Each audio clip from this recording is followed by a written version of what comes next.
थोड़ा टहलते टहलते आगे निकल गए थे बगिया से, और अर्जुन आए और राम जी की बगिया से फूलों की चोरी करने लगे, तोड़ने लगे। जबकि मर्यादा नहीं है, बिना पूछे फूल नहीं, किसी की कोई फूल का कुछ भी लेना ही नहीं चाहिए। मर्यादा तो यही है, क्योंकि राम जी जब जनकपुर में गए ना पुष्प वाटिका में, तो वहां सेवकों से पूछते भैया क्या हम पुष्प तोड़ लेंगे? ये राम जी की मर्यादा है कि राम जी फूल तोड़ने के लिए पूछते हैं, और यहाँ लोग ताला तोड़ देते हैं तब भी नहीं पूछते हैं। प्रेम से बोलो राधे राधे। अर्जुन ने पूछा नहीं और सीधे गए और राम जी की बगिया में फूल तोड़ रहे हैं। हनुमान जी ने देखा कि कोई बगिया में आया है, फूल तोड़ रहा है, और राम के सेवक हनुमान के होते हुए और राम के पुष्पों की हनुमान जी की बगिया में। तो हनुमान जी ने देखा कि मेरे होते हुए मेरे प्रभु राम जी की पुष्पों की कोई चोरी करे, ये ठीक नहीं है। अर्जुन तो फूल तोड़ने में लगे हैं, हनुमान जी आए और जैसे हनुमान जी ने देखा वो कोई नहीं, ये तो अर्जुन है। अर्जुन को देखकर हनुमान जी को हंसी आ गई। अर्जुन ने देखा हनुमान तुम हंसे क्यों? बोले कोई बात नहीं, ऐसे हंसी आ गई। बोले कोई तो बात होगी हनुमान, बिना कारण के तुम हंसोगे नहीं। बोले हंसी इसलिए आ गई अर्जुन मुझे कि ये राम जी की बगिया है जहाँ फूलों की तुम चोरी कर रहे हो, और इस फूलों की बगिया की रक्षा मैं कर रहा हूं, और मेरे होते हुए कोई पुष्पों की चोरी करे ये ठीक नहीं है। लेकिन मैंने जैसे ही देखा ये अर्जुन है, और ये अर्जुन चेला किसका है? कन्हैया का चेला है। अरे जिसका गुरु चोरी करने वाला हो तो उसका चेला तो चोरी ही होगा ना, इसलिए मुझे हंसी आ गई। अर्जुन बोले वाह, हमारे ठाकुर जी को, हमारे कन्हैया को तुम चोर कह रहे हो।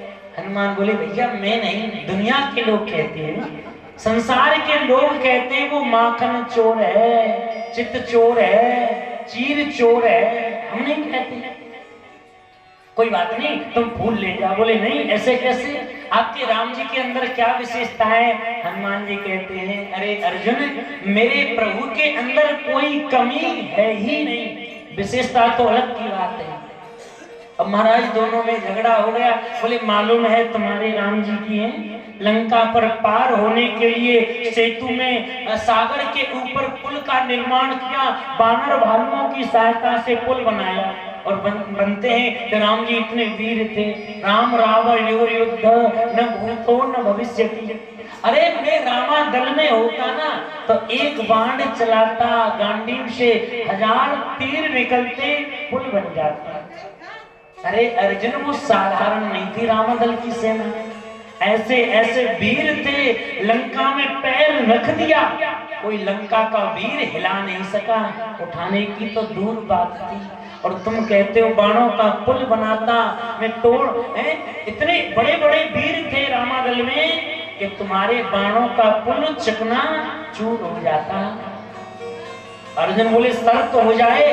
अरे काहे को बहस करो अर्जुन, तुम जाओ फूल लेके, तुम्हारे ठाकुर जी इंद्र। बोले नहीं, बोले मैं पुल बनाऊंगा। अर्जुन बोले मैं गांडीव धनुष से बाणों का पुल बनाऊंगा। हनुमान बोले मैं पुल को तोड़ दूंगा। फिर शर्त क्या है? अर्जुन बोले यदि तुमने मेरे बाणों का पुल तोड़ दिया तो मैं जीते जी अग्नि में अपने प्राणों को समाप्त कर दूंगा। हनुमान जी बोले ठीक है भैया बनाओ। अर्जुन ने गांडीव धनुष लिया, एक बाण चलाते हैं, 1000 बाण निकलते हैं, थोड़ी देर में पुल बनकर तैयार हो गया। हनुमान जी बोले अब इसको तोड़ दें? बोले हाँ। जैसे हनुमान जी गए अतुलित बलधामम हेम शैलावदेयम, थोड़ी ही देर में वो अर्जुन के बाणों का पुल चकनाचूर हो गया। उदास हो गए अर्जुन, शर्त हार गए, चित्तमना जंगल से लकड़ी इकट्ठी की, मरने की तैयारी कर रहे हैं। ठाकुर जी विचार कर रहे हैं इतनी देर हो गई, अर्जुन अभी फूल लेकर नहीं आई, और जैसे ही मेरे गोविंद ने ध्यान से देखा ये अर्जुन हनुमान के चक्कर में पड़ गए।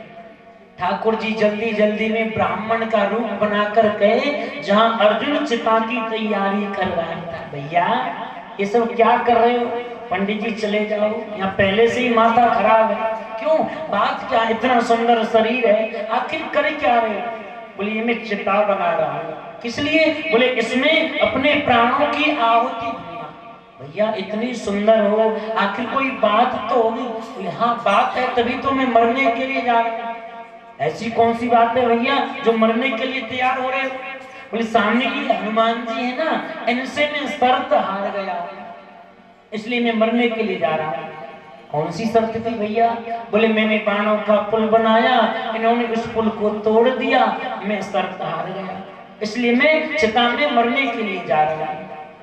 ब्राह्मण रूप में ठाकुर जी बोले तुम दोनों के बीच में कोई तीसरा था? बोले वो तो था नहीं, फिर हम कैसे माने कि तुमने पुल बनाया और इन्होंने तोड़ दिया? अब हमारे सामने पुल बनाओ तब देखते ही कैसे तोड़ते। अर्जुन ने हनुमान जी से पूछा आपको स्वीकार है? बोले हाँ। तुरंत अर्जुन ने फिर गांडी में धनुष लिया है, सुंदर बाणों का पुल बनाया है और हनुमान जी से कहा है इस पुल को तोड़ दो। जैसे ही हनुमान जी गए हैं, पुल के ऊपर खड़े हैं, ताकत लगा रहे हैं, तोड़ना तो दूर अब हिला नहीं सके। विचार कर रहे हैं हनुमान जी आखिर इस पुल में हो क्या गया। जैसे हनुमान जी ने नीचे देखा, पुल के नीचे मेरे कृष्ण मेरे गोविंद कंधा लगाए हैं, पुल से कूद गए, ठाकुर जी के चरणों में गिर गए। वाह भक्त वत्सल, अपने भक्त के बचाने के लिए आज पुल के नीचे कंधा लगाए हैं। दौड़ कर गए अर्जुन, तू कितना बड़ा भक्त है कि तेरे लिए भगवान को पुल के नीचे आके अपना कंधा लगाना पड़ा। अर्जुन तू कितना कृष्ण का भक्त है, हृदय से लगा लिया है अर्जुन को, क्योंकि राम और कृष्ण में कोई भेद है ही नहीं। सुखदेव जी कहते हैं सूर्य वंश में राम जी आ रहे हैं। खड्वांगो दीर्घबाहुश्च रघु तस्मा प्रतुस्त्रवा। अनेक राजाओं की कथा है, महाराज अम्बरीश की कथा है। इसी सूर्यवंश में मानधाता, त्रिशंकु, हरिश्चंद्र बड़े बड़े प्रतापी राजा हुए और इसी वंश में महाराज दशरथ हुए, जिन महाराज दशरथ के यहाँ चारों भाई पधारे हैं। बोलो राजा रामचंद्र भगवान की जय। आज जैसे ही अब अयोध्या नगरी में महाराज दशरथ के यहाँ चारों भाई आए हैं, पूरी अयोध्या नगरी में भगवान राम जी का सुंदर मंगल उत्सव चल रहा है। आइए राम जी को हम भी बड़े भाव से बड़े प्रेम से प्रणाम करते हैं। बोलिए रामलला सरकार की जय हो। वो जन्म लियो है रघुरैया, अवध में बाजे बधैया। जन्म लियो है रघुरैया, अवध में बाजे बधैया।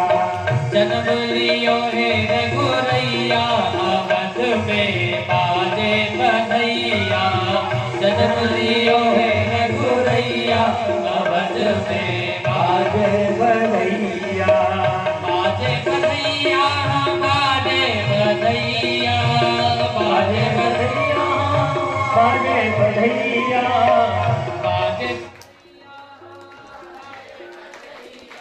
बधैया।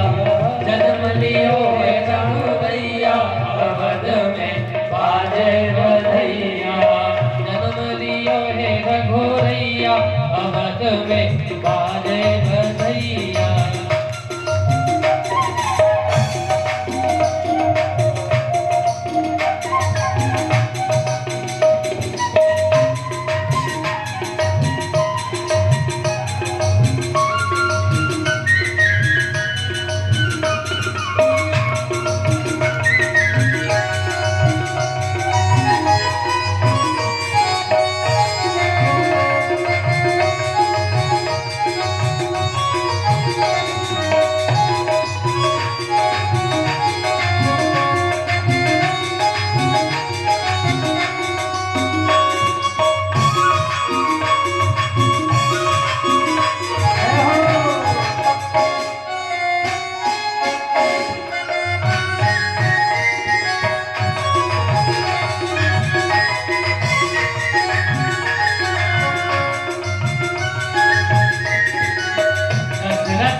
में बाजे बधैया नाम धरो है रघुरैया अवध में बाजे बधैया जन्म लियो है रघुरैया अवध में बाजे बधैया जन्म लियो है रघुरैया अवध में बाजे बधैया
रामचंद्र भगवान की जय, चारों भैयन की जय, तीनों मैयन की जय, जय जय सीताराम।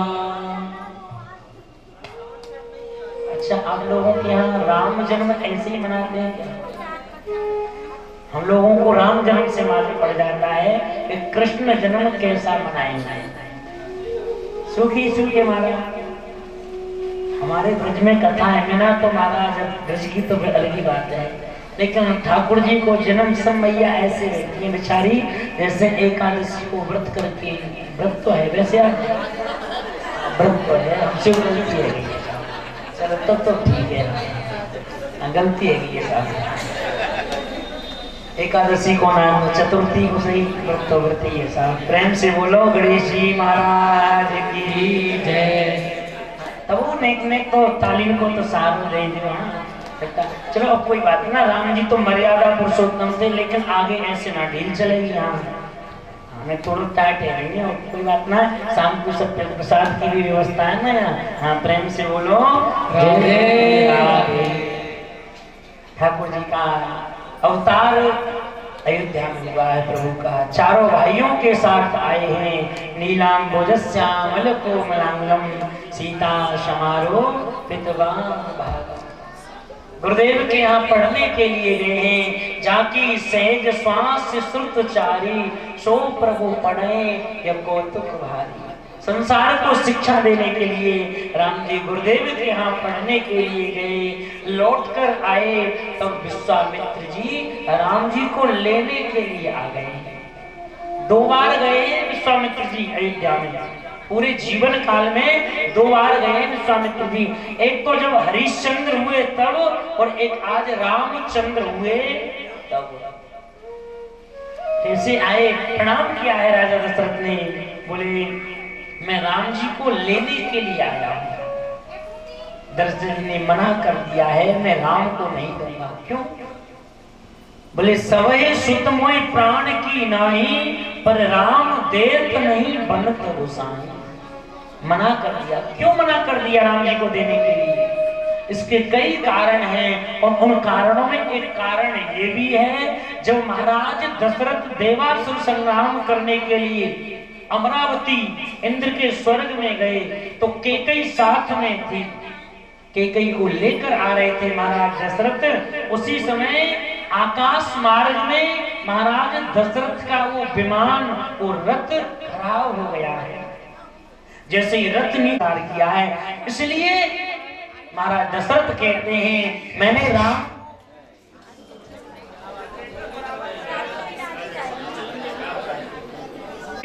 को पहले किसी को दे दिया है। और जब किसकितना की भूमि पर राम जी को महाराज दशरथ जिताए हुए दे दिए थे, तो महाराज तो दशरथ जी तो अपने रथ को देखने के लिए जंगल में चले गए। रथ के समीप कैकेयी खड़ी है। उसी समय महाराज किष्किंधा का राजा बाली अपनी पत्नी तारा के साथ घूमने के लिए आता है। तारा और कैकेयी दोनों का मिलन होता है, और जब दोनों आपस में परिचय पूछती हैं तो कैकेयी कहती है मुझे कौन नहीं जानता, मेरे पति अभी अभी देवासुर संग्राम देवताओं के साथ युद्ध करके आए हैं। चक्रवर्ती सम्राट महाराज दशरथ की मैं धर्म पत्नी हूँ। तुम्हारा परिचय? बोले मेरे पति के सामने आज तक कोई युद्ध में जीता ही नहीं है। दोनों में ऐसी बहस हो गई है महाराज। तो बोले ठीक है, अब की बार युद्ध हो जाए। इधर दशरथ जी लौट कर आए, उधर बाली भी लौट कर आया है। दोनों माताओं ने अपने पतियों को समझाया है, युद्ध खेलने के लिए कहा। दशरथ जी जानते थे कि मैं युद्ध में जीत नहीं सकता। बाली ने कहा ठीक है कोई बात नहीं, तो मुकुट दे दो। इसलिए राजा दशरथ का जो मुकुट है बाली ने अपनी किष्किंधा में रखा है। और जब बाली का वध राम जी ने किया है तो अपने पिता का मुकुट मांगा है। बोले इस समय मेरे पास नहीं है, उस मुकुट को रावण ले गया है। और जब अंगद जी रावण की सभा में तो मुकुट गिरा है, और उस मुकुट को अंगद ने राम जी के पास भेजा है। बाली ने वचन दिया मैं नहीं उस काम को कर सका, लेकिन मेरा बेटा अंगद करेगा। इसलिए अंगद ने वो मुकुट महाराज दशरथ का लंका से रामादल में भेजा है। इसलिए दशरथ जी कहते मैं राम को नहीं दूंगा। क्या परेशानी है? बोले मैं राक्षसों को यज्ञ नहीं करने देती। महाराज जिस यज्ञ से राम जी प्रादुर्भाव हुआ है, क्या आज उस यज्ञ की रक्षा के लिए नहीं भेजोगे? बोले मैं चला जाऊं, मना कर दिया है। विश्वामित्र जी ने मना कर दिया है, मुझे मारने वाला नहीं चाहिए, फिर मुझे तो तारने वाला चाहिए।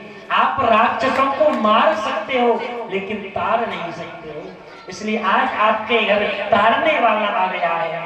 तो वशिष्ठ जी ने समझाया है, कोई बात नहीं है राजन, जिस यज्ञ से राम जी का प्राकट्य हुआ है उस यज्ञ की रक्षा के लिए भेज दीजिए।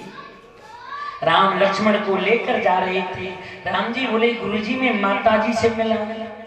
विश्वामित्र जी बोले, पिताजी ने इतनी देर लगाई, माँ तो ममतामयी होती है और देर लगाई। बोले मैं भी साथ चल रहा हूँ। जैसे राम जी ने माँ के चरणों में प्रणाम किया है ना, माँ मैं गुरुदेव के साथ जा रहा हूँ, तभी बीच में विश्वामित्र जी बोल गए, देवी मैं 2 ले जा रहा हूँ और 2 की जगह दुगुना 4 करके भेजूंगा। मानो विवाह भी साथ में। कहते हैं विश्वामित्र जी, यदि राम तुमने मेरा वन बसा दिया तो मैं तुम्हारा घर बसा दूंगा। राम जी को लेकर आए हैं और जैसे ही सुभद्रा जैसे ही वो ताड़का मारने के लिए आई है, राम जी ने बिना फन के बाण मारा, उसे मुक्ति दे दी है। मारीच को बिना फन के बाण चलाया, सागर के उस पार गिर गया है। ये मारीच क्या है? दोष है। सुबाहु क्या है? ये दुख है। दुख मिट सकता है लेकिन दोष नहीं। राम जी जैसे परमात्मा भी दोष को देख नहीं सके और वही दोष एक दिन दुख का कारण बना था। मारीच वही दोष एक दिन दुख का कारण लगा। जब राम जी दोष को नहीं देख सकते हैं तो हम तो मानव हैं साहब। राम जी ने गुरुदेव का वो यज्ञ पूरा किया है। गुरुदेव अब आपका यज्ञ पूरा हो गया, अब आप हमें अयोध्या भेज दीजिए। बोले नहीं, एक यज्ञ और बचा है। कहाँ है? बोले जनकपुर में है। मिथिला से पत्र आया है और माँ जानकी के स्वयंवर के लिए आज पहली बार पुष्प वाटिका में राम जी पुष्प लेने के लिए गए। पहला मिलन माँ जानकी से राम जी का हुआ है और उसके बाद अनेक राजा महाराजा आए हैं उस भगवान शंकर के पिनाक धनुष को तोड़ने के लिए, लेकिन कोई हिला नहीं सका।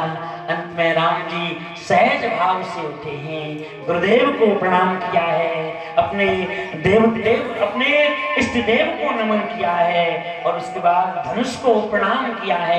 राम जी धनुष के समीप आ गए हैं। सहज भाव से राम जी ने उस धनुष को उठाया है और सभी राजाओं को देखते देखते उस धनुष को भंग कर दिया है। बोलो राजा रामचंद्र भगवान की जय हो। माँ जानकी वरमाला लेकर आई। राम जी थोड़े बड़े हैं ना, राम जी थोड़े बड़े हैं और राजकुमार हैं, इसलिए राम जी के सिर पर मुकुट है तो थोड़े और ऊंचे हो गए। और ससुराल में है तो ससुराल में तो 7-2 इंची सब बढ़ जाते हैं ना। प्रेम से बोलो राधे राधे। राम जी थोड़ा और अकड़ गए साहब। अब जानकी जी माला कैसे डालें? सखियां बोले राम जी झुक जाओ।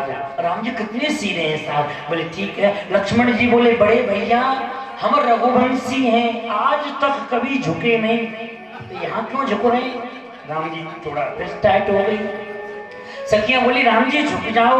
लक्ष्मण जी बोले काहे को झुक जाए? रघुवंशी कभी किसी के सामने झुके ही नहीं। सखिया कहती है लक्ष्मण ये ससुराल है और ससुराल में तो राम जी की तो छोड़ो, बड़े बड़ों को भी झुकना पड़ता है। राम जी जैसे ही झुकने के लिए तैयार होते हैं लक्ष्मण जी मना कर देते हैं। सखिया कहते हैं राम जी झुक जाओ, विवाह की रीति है, झुकना पड़ता है। लक्ष्मण जी बोले भैया पहले भी विवाह होगा कभी नहीं झुके। अब राम जी अपने अवतारों को गिन रहे हैं। नरसिंह अवतार में विवाह नहीं हुआ, वामन अवतार में, कूर्म अवतार में, मत्स्य अवतार में। अब राम जी विचार कर रहे हैं कि आज से पहले विवाह हुआ ही नहीं। सखिया कहते हैं इसलिए तो राम जी झुक जाओ, नहीं अब की बार भी फिर ऐसे ही रह जाओगे जैसे पहले रह गए। राम जी जैसे ही झुकने के लिए तैयार हुए, लक्ष्मण जी ने फिर मना कर दिया। एक सखी ने तो यहाँ तक कह दिया, लक्ष्मण यदि तुमने हमारा काम बना दिया ना तो हम भी तुम्हारा काम बना देंगे, तुम्हारा विवाह करा देंगे। और जैसे ही लक्ष्मण जी ने सुना, बोले ठीक है। तुरंत लक्ष्मण जी दौड़ के आए, राम जी के चरणों में अचानक गिर गए। राम जी ने देखा चरणों में कौन है, अरे लक्ष्मण है। जैसे राम जी ने लक्ष्मण को उठाया, अपने आप राम जी झुक गए, जानकी ने वरमाला पहना दी। रामचंद्र भगवान की। सखियां कहती हैं, जानकी अब तुम राम जी के चरणों में प्रणाम करो। जानकी के चरणों में वो सोने की मुद्रिकाएं थी ना।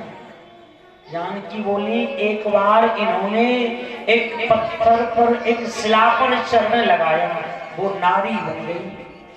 कहीं मेरी मुद्रिका की नारी बन गई, मेरी सौत बन गई, बड़ी मुश्किल होगी। इसलिए माँ जानकी प्रणाम नहीं करेंगे। अंत में सखियों ने ज्यादा कहा तो माँ जानकी ने अपना ऐसे पल्लू लिया और ऐसे प्रणाम किया। तभी से आज तक भी बहुत माताएं ऐसे पल्लू लेकर प्रणाम करती हैं। राम जी का विवाह हुआ, पत्र भेजा है, अब की अयोध्या में जनकपुर से आया है, बारात जा रही है। साहब संसार की पहली बारात है जो बिना दूल्हे की जा रही है। दूल्हे राजा तो राम जी पहले वहां पहुंच गए ना जनकपुर में। लोगों ने देखा इतनी सुंदर बारात है, भैया दूल्हा कहाँ है? आगे वाले बोले पीछे है दूल्हा। हमको झंझट न करें, पीछे वालों से पूछा, बोले दूल्हा कहाँ है? और पीछे वाले क्या उत्तर दें? गुरु वशिष्ठ जी से कहा, गुरुदेव क्या करें? बोले भरत राम के ही अनुहारी, भरत राम के ही समान है, बोले इनको दूल्हा मान लो। लोगों ने भरत को ही दूल्हा बनाया है। बारात पहुंची है और महाराज वहां बारात का बड़ा स्वागत सम्मान हुआ है। राम जी का, लक्ष्मण जी का, भरत जी का, शत्रुघ्न जी का, चारों भाइयों का विवाह हुआ है और माँ जानकी की विदाई हुई है। आपके इसी मार्ग से यहाँ से जब धनघटा जाएंगे तो आज भी वो मार्ग है जहाँ मेरे प्रभु राम जी की बारात जनकपुर से कहाँ जानकी मार्ग बोलते हैं, उस रास्ते से अयोध्या में गई है। परीक्षित कभी कभी जहाँ ज्यादा खुशी होती है ना वहाँ नजर भी जल्दी लगती है। जिस केकई को राम प्राणों के समान प्रेम करते थे, आज उसी केकई ने माँ जानकी के मुंह दिखाई में वो कनक भवन दिया था। लेकिन राम जी ने वरदान मांगा था ना बचपन में, माँ समय आने पर मेरे लिए 14 वर्ष का वनवास मांग लेना।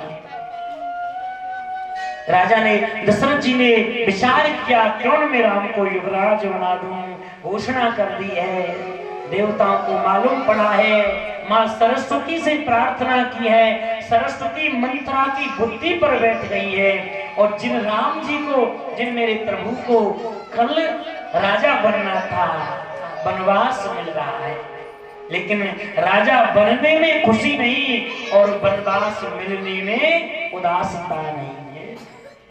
प्रसन्नता म्याति, भगवान प्रसन्न भी नहीं है कि मैं राजा बन रहा हूँ और उदास भी नहीं है कि मैं वनवासी बन रहा हूँ।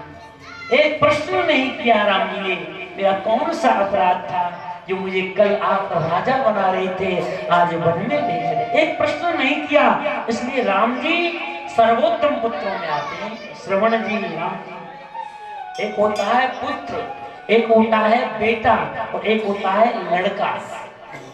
पुत्र वो है जो पिता की बात का बिना सोच बिना कहे ही अनुमोदन करे, आज्ञा का पालन करे, वो है पुत्र। बेटा वो होता है जो बाप की संपत्ति का बंटवारा करे और लड़का वो है जो दिन रात मैया बाप से लड़े झगड़े। हमारे ब्रज में महाराज न तो लड़का है न बेटा, लाला के में हमारे ब्रज में तो प्रेम से बोलो राधे राधे, लाला लाली के में इनको तो कोई झगड़ो है ही नहीं। राम जी प्रेम से पिता को प्रणाम करके माँ जानकी के साथ लक्ष्मण को लेकर वन में चले गए हैं। सोते हुए अवधवासियों को तमसा नदी के किनारे छोड़ दिया और महाराज गंगा केवट से नाव मांगी है। उसके बाद उस पार गए हैं, अनेक संत महात्माओं को दर्शन दिए हैं और राम जी चित्रकूट पर निवास कर रहे हैं। दशरथ जी ने प्राणों को त्यागा है। भरत जी आए हैं, भाई से मिलने के लिए चित्रकूट गए हैं, चरण खड़ाओं को वापस कर दिया है। 9 दिन की राम कथा बहुत प्यारी है। खड़ाओं को क्यों राम जी ने दिया? क्योंकि जानते थे भरत जी कि कभी खड़ाओं किसी के पास नहीं जाती हैं। जो खड़ाओं पहनता है उसे ही खड़ाओं के पास चलकर आना पड़ता है। और ध्यान रखना, खड़ाओं के बीच में एक वो होता है ऐसे रोकने का स्थान। अच्छा, एक तरफ अंगूठा होता है, एक तरफ उंगली होती है। भरत जी का भाव कितना अच्छा है, बोले जो अंगूठा है वो पुरुष वर्ग है और जो उंगलियां हैं वो स्त्रीलिंग है। मानो एक तरफ मेरे राम जी हैं और एक तरफ मेरी जानकी हैं। और भरत जी का भाव कितना बढ़िया है, बोले जहां खड़ाऊ रहेंगी राम जी जरूर आएंगे, इसलिए प्रभु मुझे आप खड़ाऊ ही दे दीजिए। भरत जी खड़ाऊ लेकर चले गए और ये खड़ाऊ साधारण नहीं थी। ध्यान रखना, ये ताड़का के सिर की खड़ाऊ थी। जब राम जी ने ताड़का को, बहुत लंबी कथा है ये, वाल्मीकि रामायण में, जब राम जी ने ताड़का का वध कर दिया है, करने लगे हैं, तो ताड़का कहती है, हे राम मैंने सुना था रघुवंशी वचन के पक्के होते हैं, लेकिन आज लगता है रघुवंशियों का वो वचन टूट जाएगा। क्यों? क्योंकि जब तुम्हारी माँ का विवाह महाराज दशरथ से हो रहा था, तो रावण को मालूम पड़ा कि दशरथ नंदन ही मुझे मार सकते हैं, तो मुझे भेजा था और मैंने तुम्हारी माँ को, कौशल्या जी को एक पिटारी में बंद करके सागर में बहा दिया था। और उस सागर, एक द्वीप पर वो पिटारी चली गई थी और महाराज दशरथ को सागर में फेंक दिया था, वो भी उसी द्वीप पर पहुंच गए थे, लेकिन साथ में मैं भी थी। मैंने प्रार्थना की दशरथ जी से कि मेरा विवाह कर लिए, उन्होंने मना कर दिया। मैंने कौशल्या को वचन दिया है और जब कौशल्या का विवाह हुआ तो मैंने प्रार्थना की, तुम्हारे पिता ने वचन दिया था कि ज्यादा नहीं, मैं तुम्हें 14 वर्ष तक अपनाऊंगा, लेकिन आज मैं जा रही हूँ, तुम्हारे पिता के वचन का क्या होगा? तो राम जी ने वही खड़ाऊ अगस्त मुनि से कहा है, इसे ताड़का के सिर की खड़ाऊ बनाओ। इसलिए राम जी के चरणों की, उस ताड़का के सिर की खड़ाऊ ने 14 वर्ष तक अयोध्या का राज सिंहासन पर रही। राम जी अनेक संतों को दर्शन देते हुए आगे गए हैं। शूपड़ खान प्रेम का प्रस्ताव लेकर आती है, नाग कान लक्ष्मण ने काट दिए हैं, जानकी का हरण होता है, मां सबरी से मिलन होता है और हनुमान जी महाराज का बड़ा सहयोग रहा है। हमारा लंका दहन आ दिया। हनुमान जी तो विजय के देवता है ना, विजय के देवता श्री हनुमान जी महाराज है। हमारे वृंदावन में एकादशी के दिन भीड़ बहुत होती है, लोग परिक्रमा लगाते हैं।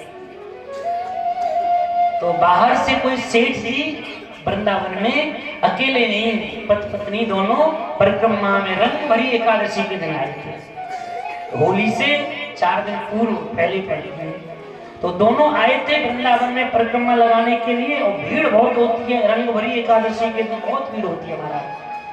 तो बाहर से कोई सेठ जी और बेचारे सेठानी दोनों आए तो वृंदावन में परिक्रमा लगा रहे थे और भीड़ इतनी रेला, भीड़ को रेला आयो कि दोनों अलग अलग है। अब बहुत सेठ जी ने बेचारे ने बहुत पूजा, लेकिन वो उनकी धर्म पत्नी नहीं।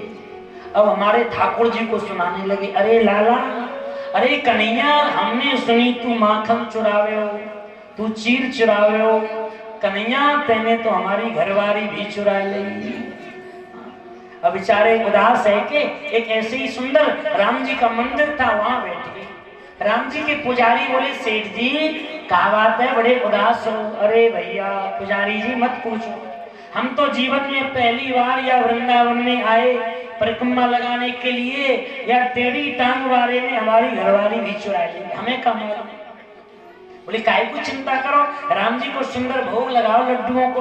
बोले ठीक है। अब सेठ जी ने हलवाई से कही, भैया 1 कुंटल लड्डू सुंदर देसी घी के राम जी के मंदिर में भिजवाए थे। राम जी के मंदिर के सामने हनुमान जी को मंदिर, हनुमान जी के पुजारी बोले, ये थाल भर भर के लड्डू जाए कहाँ रहे?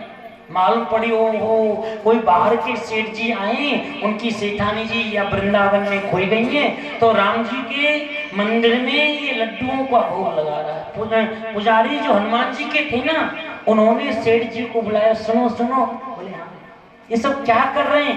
बोले भैया पुजारी जी, हम तो पहली बार वृंदावन आए, हमारी घर वाली बेचारी खोई गई है, यहाँ से राम जी को भोग लगा रहे हैं लड्डुअन को।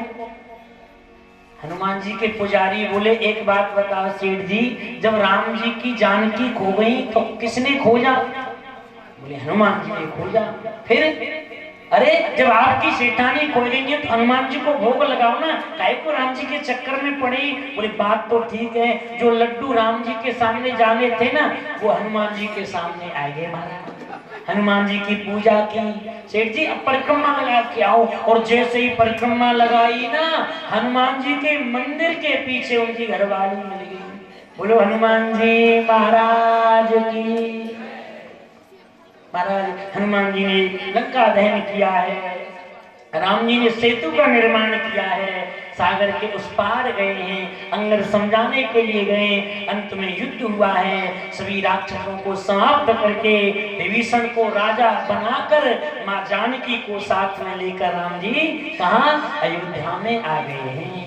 बोलो राजा रामचंद्र भगवान की जय। जय सीता। आइए अब श्याम जी की ओर चलते हैं।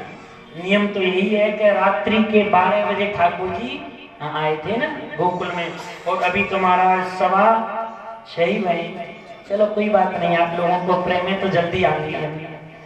परीक्षित चंद्रवंश में ठाकुर जी आ रहे हैं। महाराज सूरसेन एक दिन यमुना में स्नान करते थे, नित्य का नियम था। मथुरा से आगे आगरा की तरफ एक जगह बटेश्वर, वहां के छोटे से राज्य के राजा महाराज सूरसेन थे और मथुरा के राजा उग्रसेन थे। एक दिन महाराज उग्रसेन की पत्नी वन में विहार करने के लिए गई। एक ध्रुवल नाम के राक्षस की दृष्टि पड़ गई, जिससे इनके यहाँ ये दुष्ट संतान हुई है। ब्राह्मणों से पूछा है राजा उग्रसेन ने, महाराज इस बालक का क्या करें? बोलिए तुम्हारे कुल के अनुकूल नहीं। ऐसे राजा थे कि आज उस पुत्र को त्याग रहे, यमुना में कांस में रख के, एक कांस होती है ना नदी के किनारे, उस कांस में रख के उस बालक को बहा दिया। नाम कंस पड़ गया है। बहता हुआ बालक जा रहा था। सूरसेन ने देखा कोई यमुना में बहता हुआ बालक जा रहा है, अपने घर में ले आई। मेरा बेटा वसुदेव पहले से ही है, कोई बात नहीं, एक और ये रहेगा। दोनों का पालन महाराज सूरसेन करते हैं। जब कंस बड़े हो गए हैं तो नारद जी आए। अरे कंस, ये सूरसेन तेरे पिता नहीं है, तेरे पिता तो महाराज मथुरा के नरेश उग्रसेन हैं। आज कंस मथुरा में आया है, उग्रसेन को प्रणाम किया है। मैं आपका वही पुत्र हूँ जो आपने यमुना में बहा दिया था। मथुरा में रहने लगा, पहलवानी करने का शौक था अनेक। जब मथुरा से बाहर गया है, अनेक राक्षस युद्ध करने के लिए आए। कंस ने सभी राक्षसों को हरा दिया है। तृणावर्त, अगासुर, बकासुर, सकटासुर, सल, तोसल, मुष्टिक, चारुण, बड़े बड़े राक्षस आए, सबको हरा दिया है। पूतना भी युद्ध करने के लिए आई है। बोले मैं स्त्री से युद्ध नहीं करूंगा, तुम्हें बहन बनाकर मथुरा में रखूंगा। दक्षिण में एक भुवनेश्वर उड़ीसा में एक पर्वत है, महेंद्र पर्वत।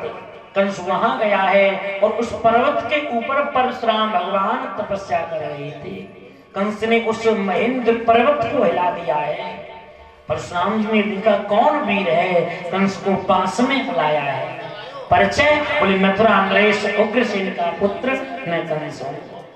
तू इतना बलवान है, तेरी वीरता से मैं प्रसन्न हूं, मैं तुझे धनुष देता हूं, इसकी पूजा करना। महाराज इसकी पहचान क्या है? परशुराम भगवान कहते हैं कंस, जिस दिन कोई व्यक्ति इस धनुष को तोड़ देगा वो तुझे नहीं छोड़ने वाला नहीं है। जो धनुष को तोड़ेगा कंस, वो तुझे नहीं छोड़ेगा। कंस उस धनुष को लेकर आया है, मथुरा में रख दिया है, नित्य पूजा सेवा करता है। अब महाराज अनेक राक्षसों को मथुरा में ले आया तो उपद्रव करने लगा। पिता उग्रसेन ने मना किया है, नहीं माना, पिता को कारागार में डाल दिया है। उग्रसेन के छोटे भाई ने विरोध किया, उनको भी कारागार में डाल दिया। स्वयं मथुरा का राजा बनकर बैठ गया है। पृथ्वी अत्याचार, कंस के अत्याचार से भयभीत होकर देवगणों के पास गई है। सभी देवताओं ने ब्रह्मा जी से प्रार्थना की है और ब्रह्मा जी ने, शंकर जी ने मिलकर भगवान नारायण से प्रार्थना की है। भगवान ने आकाशवाणी की है, वसुदेव रहे साक्षात, मैं वसुदेव के घर में जरूर आऊंगा अपनी प्रिया के साथ। ऐसा कहकर सभी देवताओं को विदा कर दिया है। इधर कंस का अत्याचार बढ़ता ही जा रहा है।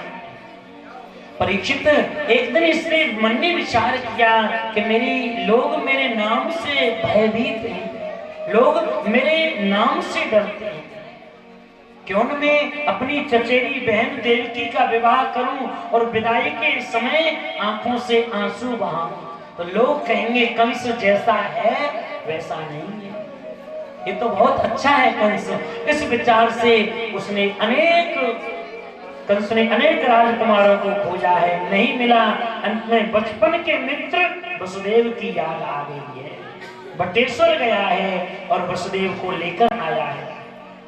जबकि वसुदेव जी के 5 विवाह पहले हो चुके थे, ये 6वां विवाह है देवकी जी के साथ। मित्र वसुदेव, मैं अपनी चचेरी बहन देवकी का विवाह आपके साथ करना चाहता हूँ। विवाह निश्चित हुआ और जब मथुरा में विवाह हुआ है तो अनेक दहेज में दास दासियां, रथ, हाथी, घोड़े दिए हैं, लेकिन अपनी बहन देवकी को अपने हाथों से विदा कर रहा है, रथ में बिठा दिया। देवताओं ने देखा कंस के दया है, और यदि कंस ने कहीं दया करी तो कृष्ण देरी से आएंगे। आकाशवाणी की है, अरे कंस, जिस बहन को इतने प्रेम से तू ले जा रहा है, इसी का 8वां लाल तेरा काल होगा। रथ से कूद गया, तलवार निकाल ली, केस पकड़ के रथ से नीचे देवकी को गिरा दिया है। हाथ जोड़ रही है देवकी, भैया मैं अबला हूं, अभी अभी विवाह हुआ है, तूने आकाशवाणी को नहीं सुना, मुझे मारने से भैया तुझे मिलेगा क्या? बहन, न तू रहेगी न मेरा काल होगा, न रहेगा बांस न बजेगी बांसुरी। वसुदेव जी ने समझाया है, राजन तुम जैसे वीर को ये शोभा नहीं देता है। मृत्युम जन्म बताम वीर देहे न सहजायते। अरे जब जन्म होता है ना, तभी कंस मृत्यु निश्चित हो जाती है, इसे मारने से कोई लाभ नहीं है। समझाया, और मैं वचन देता हूं कंस, तुमको देवकी के जितने पुत्र होंगे मैं तुमको देता जाऊंगा, ये वचन दिया है। तब वसुदेव और देवकी को कारागार में डाल दिया है। वचन के अनुसार महाराज वसुदेव जी के पहले पुत्र हुए, जिनका नाम कीर्तिमंत है, वसुदेव जी लेकर जा रहे हैं।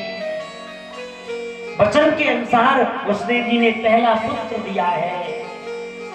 कंस ने विचार किया, ये तो पहला है, काल तो मेरा 8वां है, इसे मारने से कोई लाभ नहीं है। उस बालक को लौटा दिया है।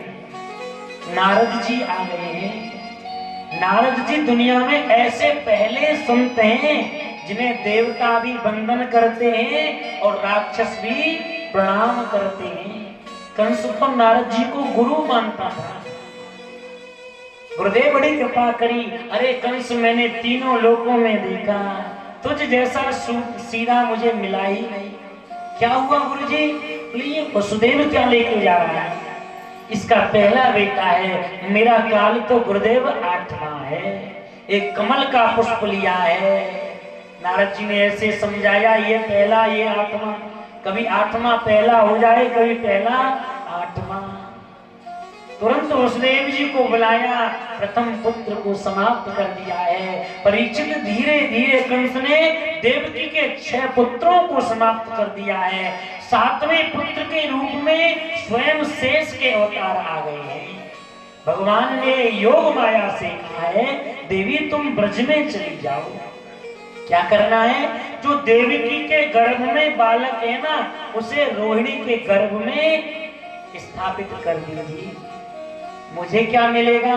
भगवान कहते हैं, देवी कलयुग में या तो तुम्हारी या हमारी दोनों की ही पूजा होगी।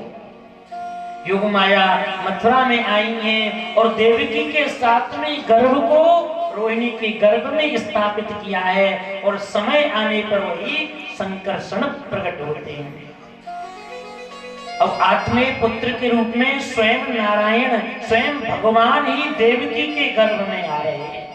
क्योंकि ये गर्भ रोता रोता भगवान के पास गया, बोले जितने संत हैं ब्राह्मण हैं सब मेरी निंदा करते हैं। गर्भवास समो दुख न भूतो न भविष्य। भगवान ने कहा, गर्भ एक दिन मैं तेरे यहाँ आऊंगा। इसलिए भगवान आज देवकी के गर्भ में आ रहे हैं। कंस ने और पहरा बढ़ा दिया है कि मेरा काल प्रकट होने वाला है। और जैसे ही स्वयं कंस जब देवकी के सामने जाता था ना, तो उसकी बुद्धि निर्मल हो जाती थी। विचार करता था कंस, बोले बहन को मारने से कोई लाभ नहीं है। अरे जब जीवन है तो एक दिन मरना है। ऐसे अच्छे भाव दुनिया दिन में आवे भी रात में आएंगे, तो रात तो आई जावी। अपने प्रेम से बोलो राधे राधे। कंस ने और पहरा बढ़ा दिया है, स्वयं निरीक्षण परीक्षण के लिए जाता है, लेकिन जैसे देवकी के सामने जाए उसकी बुद्धि निर्मल हो जाए। क्योंकि अब देवकी के नहीं भगवान के सामने है। लौटकर आए राक्षस लोग उसकी बुद्धि को बदल देते थे। धीरे धीरे देवगण आए हैं और यहाँ देवकी की गर्भ स्तुति की है। सत्यव्रतम सत्य परम च सत्यम सत्यस्य योनि नियतम च सत्य सत्यस्य सत्य मृत सत्य नेत्रम सत्यात्मकाम ताम शरणम प्रपन्ना।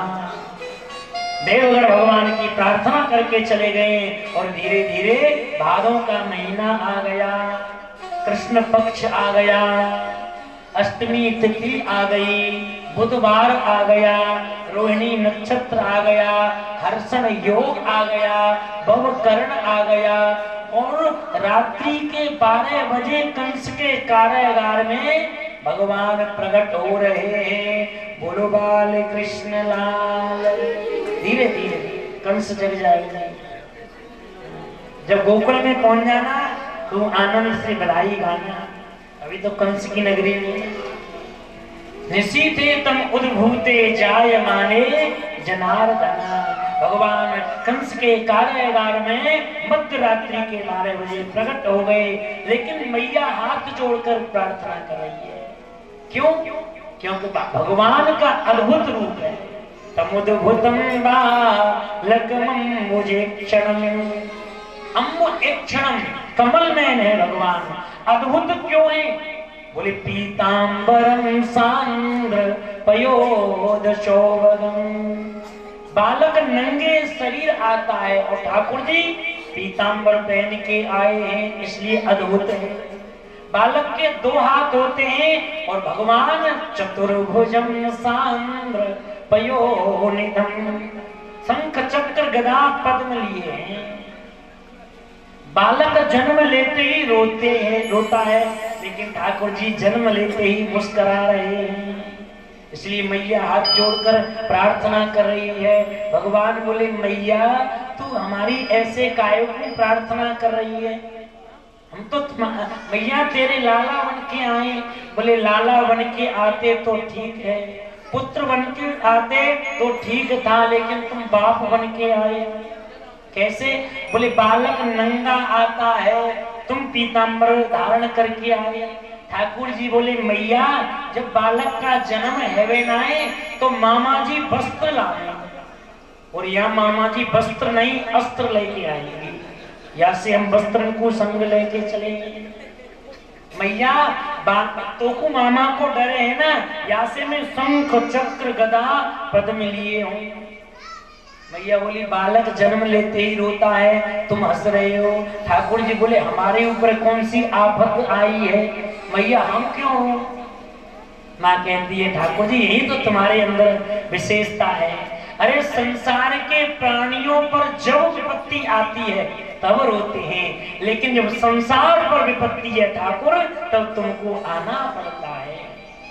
भगवान ने समझाया मैया यहाँ से थोड़ी दूर गोकुल नगरी है, वहां बाबा नंद के एक लाली भई है, और वह लाली को ले आना और मोकू वहां छोड़ के आ जाना। ऐसा कहकर ठाकुर जी बभूव प्राकृत शिशु, छोटे से शिशु बन गए।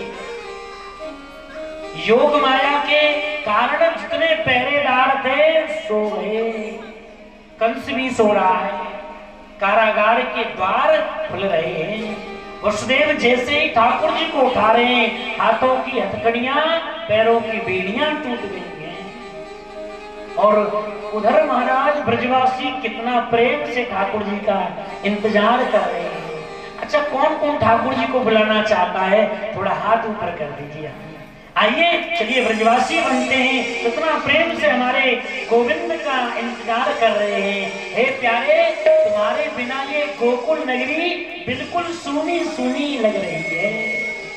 वो सुनी है गोकुल नगरिया, आजा आजा सवरिया। सुनी है गोकुल नगरिया, आजा आजा सवरिया। सुनी है गोकुल नगरिया, आजा आजा सवरिया। सुनी है गोकुल नगरिया, आजा आजा सवरिया। आजा सवरिया, आजा आजा सवरिया। आजा सवरिया, आजा आजा सवरिया। देखिए अगर सांवरिया को आप बुलाना चाहते हो तो दोनों हाथों से ताली बजाते हुए हमारे पास सभी गाएंगे। ओ आजा सांवरिया, आजा आजा सवरिया। आजा सांवरिया, आजा आजा सवरिया। आजा सांवरिया, आजा आजा सवरिया। आजा सांवरिया, आजा आजा सवरिया।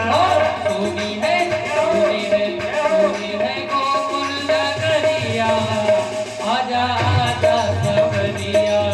सुनी है गोकुल नगरिया, आजा आजा सवरिया।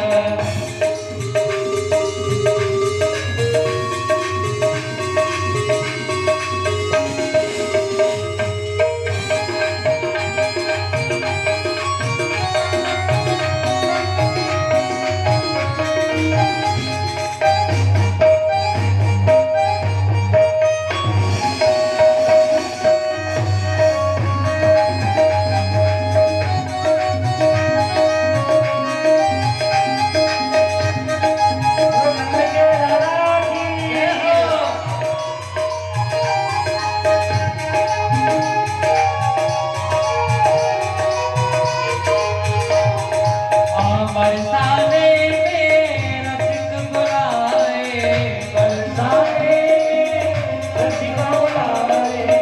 बोलिए नंद के लाला की जय हो, बोलिए वसुदेव जी महाराज की जय हो। बरसाने में रसिक बुलाए, बरसाने में रसिक बुलाए। वाले वाले सके जुर्म लगाए, वाले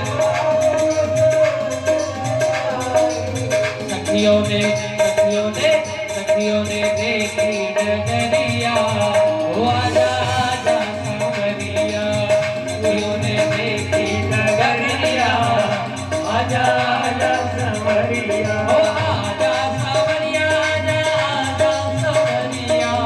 आजा सवरिया, आजा आजा सवरिया। आजा सवरिया, आजा आजा सवरिया। आजा सवरिया, आजा आजा सवरिया।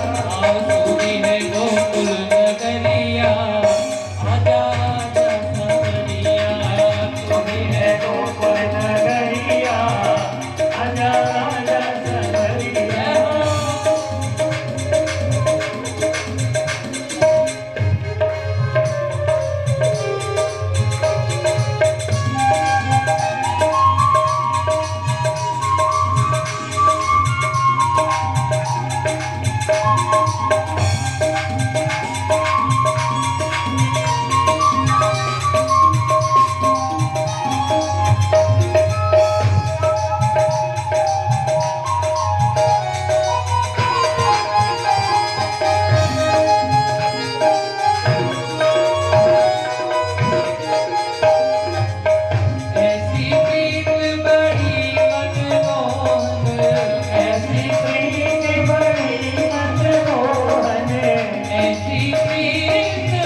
जोगने ढूंढे हैं डगर डगरिया आजा आजा सवरिया ढूंढे हैं डगर डगरिया आजा आजा सवरिया सुनी है गोकुल नगरिया आजा आजा सवरिया सुनी है गोकुल नगरिया आजा आजा सवरिया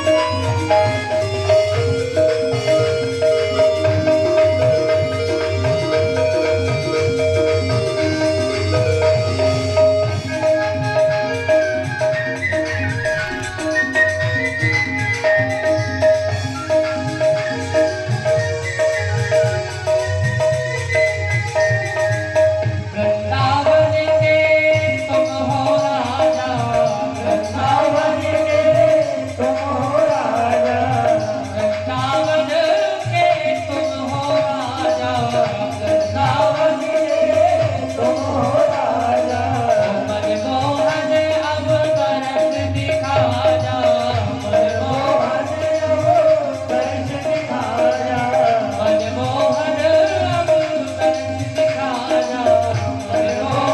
अब तरस दिखा जा आने को दुखी सरिया ओ आजा आजा सवरिया आने को दुखी सरिया आजा आजा सवरिया ओ आजा सवरिया आजा सवरिया आजा सवरिया आजा आजा सवरिया ओ आजा सवरिया आजा सवरिया आजा सवरिया आजा आजा सवरिया सुनी है गोकुल नगरिया आजा आजा सवरिया सुनी है गोकुल नगरिया आजा आजा सवरिया सुनी है गोकुल नगरिया आजा आजा सवरिया सुनी है गोकुल नगरिया आजा आजा सवरिया आजा आजा सवरिया आजा आजा सवरिया आजा आजा सवरिया आजा आजा सवरिया ओ आजा आजा सवरिया आजा आजा सवरिया सुनी है गोकुल नगरिया आजा आजा सवरिया सुनी है गोकुल नगरिया ओ आजा आजा सवरिया नंद के लाला की जय जय श्री राधे वसुदेव जी जगताधार जगत नियंता वैकुंठाधिपति भगवान नारायण को सिर पर लेकर जा रहे हैं। मेघों ने विचार किया हमारा नाम भी भगवान के नाम से मिलता है। घनश्याम भगवान का भी नाम था और हमें भी घन कहते हैं। तो उन्होंने धीरे धीरे बारिश प्रारंभ बूंदें दी और भगवान को तो जल दो फल दो फूल दो लेकिन साथ में प्रेम होना चाहिए। मंदा मंदा जल धरा धीरे धीरे बारिश प्रारंभ होने लगी तो शेष भगवान ने अपने 1000